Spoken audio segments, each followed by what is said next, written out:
Hello നമസ്കാരം, news മലയാളത്തിലേക്ക് സ്വാഗതം. നമ്മളിപ്പോൾ എത്തിയിരിക്കുന്നത് കോട്ടയം ജില്ലയിലെ പാലയം എന്നുള്ള സ്ഥലത്താണ്. ഇന്ന് രാവിലെ 2 യുവാക്കൾ ചേർന്ന് മദ്യപിച്ച് കാറ് കത്തിച്ച സംഭവം. ആ കാറ് കത്തിച്ച സംഭവത്തിൽ നമുക്ക് ഒരു ദൃക്സാക്ഷി കിട്ടിയിട്ടുണ്ട്.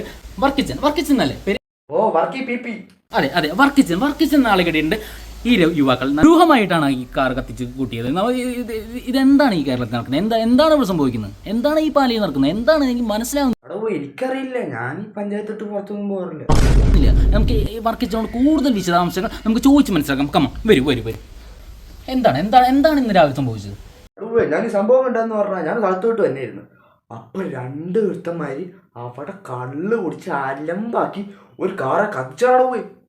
എന്റെ പൊന്നെ, കണ്ടപ്പോ എന്നെ കണ്ണുവരടിച്ചു പോയി. ഇപ്പോഴത്തെ പുതു തലമുറ തലകറങ്ങി പോണെയാണെന്ന് എനിക്ക് പറയാനുള്ളത്. എന്റെ ഓണർ നമ്മുടെ തവള വർക്കി പുള്ളി കേസ് കൊടുക്കാൻ പോണെയാണെന്നൊക്കെയാണ് പറയണത്. അവന്മാർക്ക് കിട്ടണം അഴുക്ക് പിള്ളേ. വർക്കിച്ചൻ പറയുന്ന കാര്യങ്ങൾ ഞെട്ടും സുഹൃത്തുക്കളെ. പടക്കം പൊട്ടിക്കുമ്പോഴായിരിക്കും എടാ തോട്ടപ്പാപ്പ നീ പലരും നിർത്തിയേ. എടാ പോയി ഇന്റർവ്യൂ കണ്ടോടാ. ഇച്ചാണ് നിനക്ക് സാധനം വാങ്ങിച്ചു തരാം. ഓ പ്ലീസ് പറയൂ, വിശദമായിട്ടുള്ള കാര്യങ്ങൾ പറയൂ വർക്കിച്ച. പിന്നെ ഈ സംഭവം നടന്ന ഒരു കോള് നടന്നു.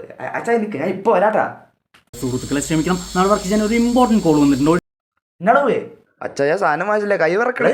ഞാൻ ഇന്നലെ അടിച്ചു തുടങ്ങി, അപ്പോഴും നിന്റെ കൈ ധരിച്ചു തുടങ്ങിയ. അച്ഛാ നിന്റെ സ്പിരിറ്റ് മനസ്സിലാവുന്നു, വായിച്ചോണ്ട് അച്ഛാ.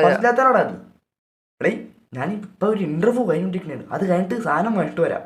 ഓ വെയിറ്റ് ചെയ്യ്. ഓ അപ്പൊ പറഞ്ഞു വന്നതെന്ന് പറഞ്ഞാൽ അലമ്പ് പിള്ളേര് ഇവന്മാർക്ക് നാട്ടിന്റെ പുറത്താക്കണം. എന്താണ് ഇന്ന് രാവിലെ സംഭവിച്ചത്?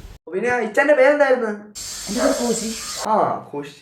എന്റെ കോശ ഇവന്മാർക്ക് എന്നെ അലമ്പാണെന്ന്. അവസാനമായിട്ട് ഇവിടെ ഒരു അടി ഉണ്ടായിട്ട് 2 ദിവസമേ ഉള്ളൂ. അതിന് മുമ്പ് ഇവന്മാർ അടുത്തോണ്ടാക്കി നാട്ടിന്റെ സമാധാനം ഇവന്മാർ ഒറ്റക്കാണ് ഇവിടെ കളഞ്ഞു. ഇച്ചായിരുന്നു സമാധാനത്തിന് വേണ്ടി ബാറിൽ നിന്ന് പോയി.